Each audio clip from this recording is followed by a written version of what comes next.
They're called the Greatest Generation, men and women from all walks of life who grew up in the Great Depression, led our nation to victory in World War II, and helped make America a beacon of freedom and democracy for all the world.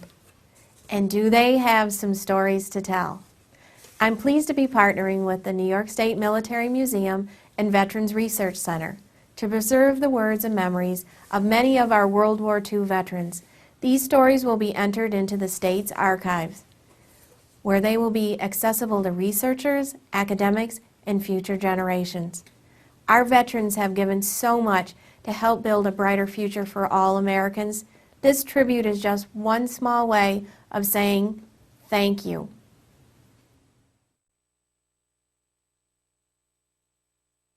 Well, I was in the Waves, and the Waves was established in June of 1942. And there was a big ad in the paper, and it says, "Join the Navy and release the men to fight at sea." And my mother read the paper on Sunday, I think it was, and she said, "This is interesting, Connie, read this." So I did, and then when I went to work the next day, I was talking to my friends about it, and they hadn't heard it, new, you know. In fact, when I finally did go in, I was the first batch that went through all of this, which was an experience in itself. But they became interested, and they had at Pier 92, they had everything set up for tests and questions and physicals. And I ended up signing up that night. And I enlisted that day. It all happened so fast. And I don't remember what the date was then, but I went in March of 1963. And I was sent to, we were all sent to Hunter College in New York. And I'll have to put a couple of funny things in. They told us, "You're all new, we're experimenting, and we don't need advice from you, so just follow us." And we were put in a mezzanine in one of these mansions out there. And this one girl, she was tall, and she says, "Well, I'm hungry, and I can't stay in here." I don't know how long we were up there, but we were all hungry. And finally, she went down to tell the powers to be, and they had to open the mess hall and everything and march us down there and said, "You should have said something first, you know." But anyway, we were all, let's see, where were we? We had only 3 weeks of boot camp, which is not very much for what they put you through. They wanted to tell us what was expected of us with drilling and marching and all that. There was one girl, you're supposed to be 5 feet, and she was a little bit under, and she walked on her toes most of the time. She was so afraid to get out. And but I think she made it through. And after we had boot camp, we were sent down to Washington, a whole trainload of us. And at Union Station, we met Eleanor Roosevelt. She came and had punch and cookies for us. It was quite a nice welcome. I bet, yeah. And then we were all sent to different places. I went to Arlington and was sent to the Bureau of Navy Personnel, and which had a lot of nice, interesting jobs. And to live at Arlington Farms, the quarters that they built especially for us. And would you believe we had room service and private rooms? Wow. I forget how long it lasted, probably a year. And then it got so big that they had to change, and they redid the quarters and had 2 girls in a compartment or whatever with double bunks and 2 dressers and 2 chairs and whatever. Did you at least get to keep the room service? No. No? That stopped. I think it stopped before they did this, I mean, quite a while. But gee, we just got up and went to work, and the bed was made, and you know, they swept whatever they did. And I was sent to an office. Well, you were interviewed again, and when we got out there to the different places, and I did have a business background, so I got picked to do bookwork. And I figured longevity pay, and it was interesting because some of the captains, or whatever they were called, were in when they were kids. You know, just what did they call them? I can't remember. They were kids when they went in, before they had all the rules and regulations. Mm-hmm. Anyway, it was an interesting job. We finally set up a system, and after that I worked in ship movements. And that was interesting too. The whole place was, if you made it that way, it was interesting. And what was, some of the jobs and duties that you had in that role? Well, I just they called our records jackets, and I just sent for the jackets, whatever names were on the pile of jackets they gave me, to go through and see if they requested anything. Mm-hmm. Oh, when I went in this office, I was the first wave with a whole bunch of sailors. And you could tell some of them knew why we were there, because they were not going to have their jobs that we were going out to sea. But we made the best of it. I got to take a drink of water. Go right ahead, yeah. I'm taking medicine and it dries me out.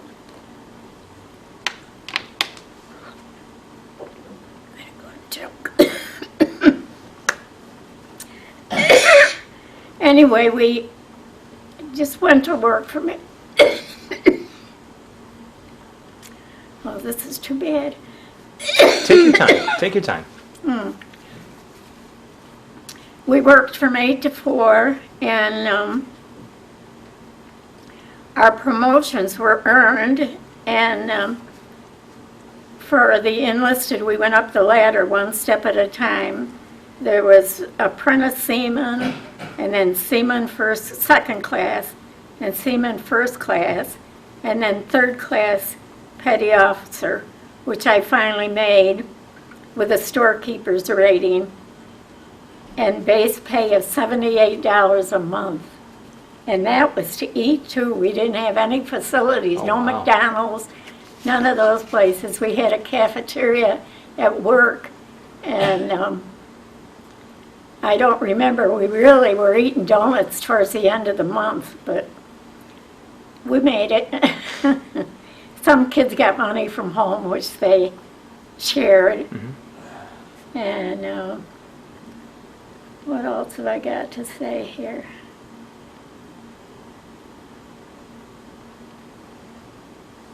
Oh, where we worked, they were both where we worked and lived, were both about a mile from Arlington Cemetery, going around it. And we had to take a bus from where we lived up to where we worked.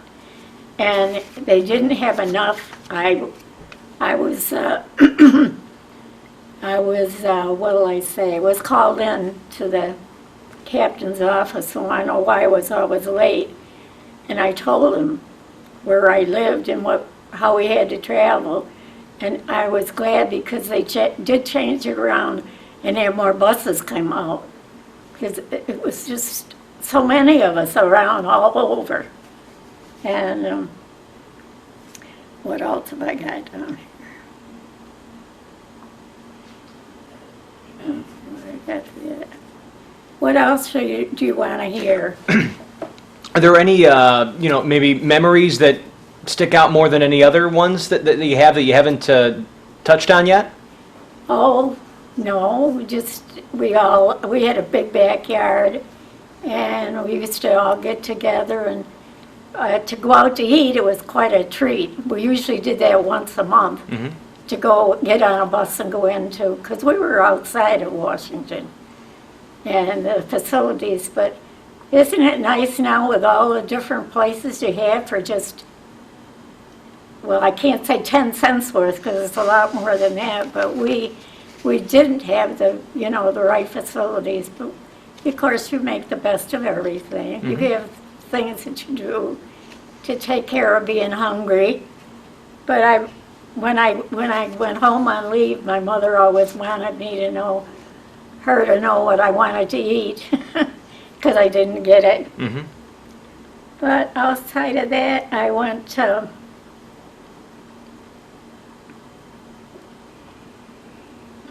I don't have anything more to say. When I was in a total of 2 months, 7 months, and 23 days. And I went on a back up to New York City to be discharged. And I had an aunt that lived in Brooklyn. Well, I guess my mother was still down there. We moved to Brooklyn before, well, not before the war, but my dad was in the First World War, and he got a job through that because they were advertising for veterans. And it's hard to believe that they were veterans, and here this batch came along. But I guess we became quite famous because it was women's accepted for volunteer emergency service to help out and send the boys out to sea. But I did enjoy it, and I did get a lot of what am I trying to say? Advantages from it being in. At first, we weren't accepted at all. Nobody mentioned us. And then here and there, and now we have a special place built just over the bridge that we used to travel on so much, below the cemetery. And so I'm proud of that. I'm proud. In fact, I got a letter, and it wasn't a typical, what are those letters that they just run off? It was sort of a personal letter from the Navy, what is he, the head of it, and said that I should be proud I was in and helped the war. And I was proud of it, and my son is proud of me too. If you could go back and do it again, would you? Oh yes, I think so. With what I know now. Yeah. I guess that's all. That's perfect. Thank you. That's perfect. She brought some pictures. Oh yeah, can we get some pictures? I forgot about that, yeah. Pictures. There are pictures in your binder there? He's got a picture on There's a picture of you? Yes. This was, I'm 92 now. I have to put that in. And this was when I was 20. Can you get it? Oh, the light's on. No, it's perfect.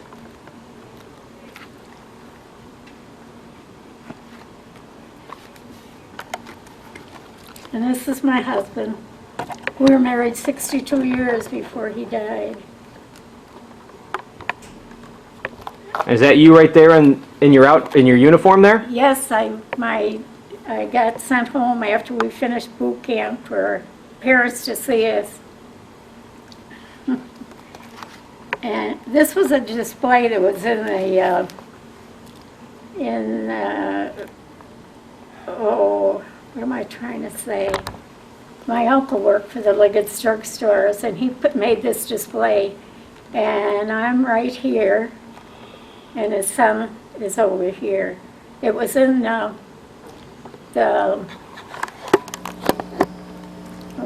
where you come up out of going to the, oh, I can't think of it. And I was in this, of course, way in the back. You don't see me. And you see this boot camp? That's when we finished. And we're all set to go. We were only there 3 weeks, which is quite a... That's a short time. Yeah, it is. And this is our summer uniforms. And these are 5 of the people that I really went around with all the time. Then when they made our cubicles into into two. This was my roommate for the 2 years. And this is at home with my little brother.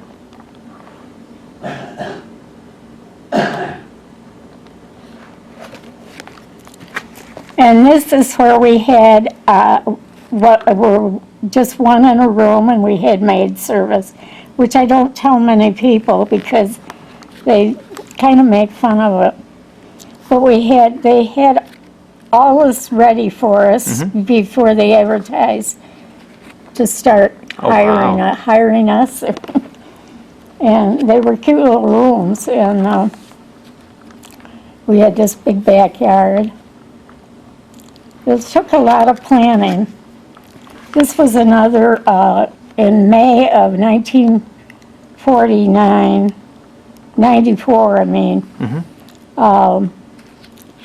The woman that was in charge of, she just passed away a couple of years ago.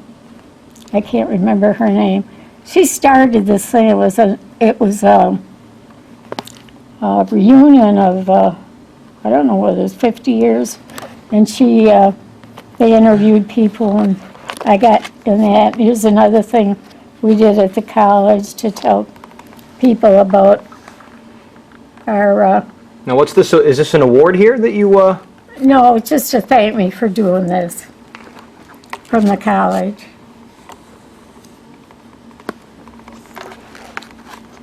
And this is a memorial that they built for us down there. I kept all these things.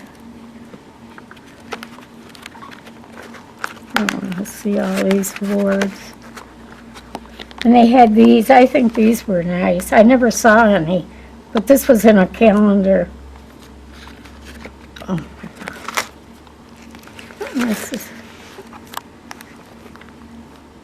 I think that's pretty.